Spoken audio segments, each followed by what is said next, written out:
wise viewers. Today, we continue with the second and concluding part of our show, entitled Slice of Life, the Future of Food Documentary, Engineering a New Vegan Earth Through Film. We are excited to step with you into an era of unprecedented peace, prosperity, and progress that we can envision when viewing this amazing work. Last week, we introduced Mr. Mahesh Katmangalam, who wrote, produced, directed, and performed all the cinematography for this 2019 release. In order to create a strong appeal and reach out to as wide an audience as possible, Mahesh set out to interview vegan advocates from as many diverse backgrounds as he could find, crossing borders of ethnicity, professions, and countries in the filming process. With his meticulous professional training in advanced systems approach, coupled with his astute engineering mind, he was able to condense the vast amounts of information and opinions on the topic into this persuasive and emotionally powerful film. The result was a collaboration of wisdom and advice shared by many leaders in the field regarding the full task ahead for humanity. And I wasn't a doctor, but you know what? I was a cop. I knew how to do investigations. I knew how to seek out facts. I knew how to compare analysis and come to conclusions based on the information, not based on my opinion. And the facts were very clear that I was sick because of what I ate. I read a book called Diet for a Small Planet, in which Francis Moore Lappé makes the fairly basic point that raising crops to cycle them through animals so that we can eat animals is an extraordinarily inefficient way of creating food. I knew it was wrong. I knew that that would not evolve me in the future, that that would not bring me to longevity, that that would not sit right, that that would be a form of disease. 9 billion people, which is what we're going to be by 2050, can't eat hundreds of billions of animals. There is no way this planet can sustain it. Mahesh's documentary starts off with discussing various problems associated with animal raising, but then gets right into the solutions. His intent is to focus on ways to create a future through an element that serves a common denominator to us all, food, as in the food we ingest and the food we produce. The roster of interviewees features a diversity of voices, such as social media influencers, medical doctors, and champions of the plant-based food technology movement. I think you can make a very powerful change if you say, I'm going to define meat mentally. I'm going to think about meat in terms of its composition, not where it came from, but its composition. So meat is essentially 5 things. It's amino acids, it's lipids, it's an incredibly small amount of carbohydrates, it's trace minerals, and it's predominantly water. All of those things are available outside of animals. So if I can present those 5 things to you, and I can present them in the architecture of muscle or meat, who's to say that's not meat? I've been told that you have a disease that can't go away. And even with medications, it couldn't go away. But you make some changes in your diet and lifestyle, and that disease is gone for you. I don't think veganism is a fad at all. As a matter of fact, I think eating meat has been a fad. I believe veganism will be the takeover. At the end of the day, everything is about education, and we as a society are becoming more educated about not only the benefits of a plant-based lifestyle, but the damages that can be caused by a non-plant-based lifestyle, not only to our health, but also to the environment, to the animals. I strongly believe that a whole foods plant-based diet is possibly the most powerful strategy we have available in the medical system nowadays. That people are saying, wait, I don't want to have this disease, so I better start eating healthy. And that's a major cultural shift. I believe that this change of thinking is actually going to save humanity.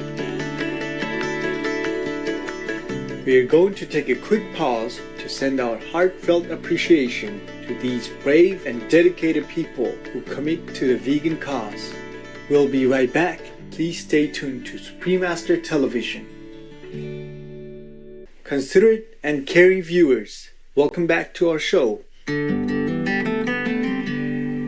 Following our first interview, Mahesh generously reconnected with Supreme Master Television by phone, where he shared more of his knowledge with us. He notes that due to increased demand, innovative plant-based agribusiness and food production companies are bringing sustainable solutions to feed the planet. As such, he points out that the power of change really can lie in an individual's hands. I think consumer demand is what is causing companies to take a look at those and say, okay, I need to change my menu because people are eating differently today. They're more aware of what goes into their food.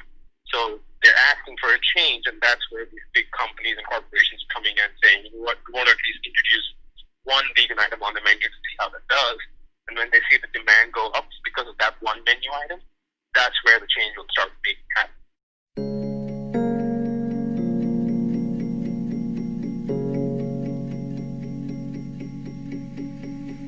Further documentary screenings were planned in New York, London, and many other cities. But then the COVID-19 pandemic in early 2020 put them on hold. Mahesh discussed how the coronavirus spread has made individuals reevaluate their food sources. It took a pandemic for people to realize that food is extremely important. What they put in their bodies is extremely important. Because if you saw the cases that are happening in all the meat processing plants / slaughterhouses, where employees were so closely standing next to each other packing meat, they're all falling sick with COVID-19. So that kind of triggered, I think, a lot of thoughts in people watching the news, thinking about, okay, so the entire pandemic started from eating animals in some part of the world, and now it's also causing a human epidemic in terms of how many people are falling sick and how many people are dying. So I think people are looking for alternatives, at least when it comes to meat. For decades, with her great foresight, Supreme Master Ching Hai has been tirelessly informing, advising, and alerting of the extreme risks and dangers unfolding from animal exploitation, as exemplified by an interview in 2009 with Irish journalist and author Dr. Ben Murnane. The health experts and people who study viruses informed us that there is a grave concern. Namely, this pandemic could become more and more dangerous if the virus mutates further. According to Laurie Garrett, Pulitzer Prize-winning journalist and senior fellow of global health at the Council on Foreign Relations, the swine flu virus has been evolving for many years through its origin in North American factory farm environments. And in these extremely unhygienic settings, the different viruses from the animals easily mix with one another to create new, more lethal flu viruses. You remember in 1918, the flu pandemic cost the lives of 100 million people. Yeah? Incredible. So if we don't stop the mass animal raising industry, then, as Mrs. Garrett said, this factory farms unnatural industry will one day spawn a severe pandemic that will dwarf that of 1918. It's very worrying. Very, very, Ben.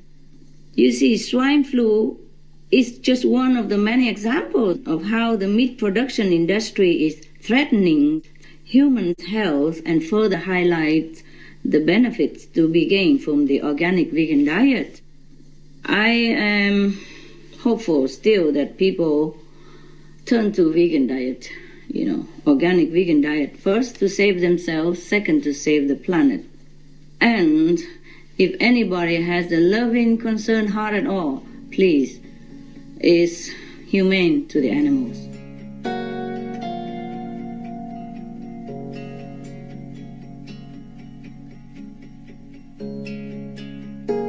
We are deeply grateful that Supreme Master Ching Hai has labored on behalf of humanity for so long, and we appreciate all those benevolent humans who joined the campaign for a vegan world to embrace our loving nature in every aspect of life. Mahesh echoes this message with his own thoughts of hope. I think the message is for all of us to live in a much kinder, compassionate world. So it's important to just treat one another with respect and kindness, so we can all leave behind a better world for the next generation. With its compelling facts, inspiring interviews, and compassionate plea, we could not agree more that indeed anyone viewing this documentary will be influenced to adopt a life-saving, sustainable, and peaceful plant-based diet. We offer our deep gratitude to Mr. Mahesh Katmangalam for the work he has done on behalf of all beings on Earth. Hello, this is Mahesh Kottamangalam, director and producer of Slice of Life, the Future of Food documentary, and you're watching Supreme Master Television. Supreme Master Chinghai enthusiastically present Mr. Mahesh Katmangalam, director and producer of Slice of Life, the Future of Food documentary, the Shining World Compassion Award, with $10,000 as a token of loving support for your noble work, with all encouragement, love, respect, and best wishes for your continued success. May heaven forever bestow blessings on your compassionate heart and protect you always. Supreme Master Chinghai is deeply grateful to the beloved God for all the financial help, comfort, and support to the afflicted and needy, and for any good cause over the years, as a humble vessel for ears, compassion, and love towards ears, precious children. For more information on Slice of Life, the Future of Food documentary, please visit facebook.com/Slice of Life documentary. Informed viewers, thank you for your company today.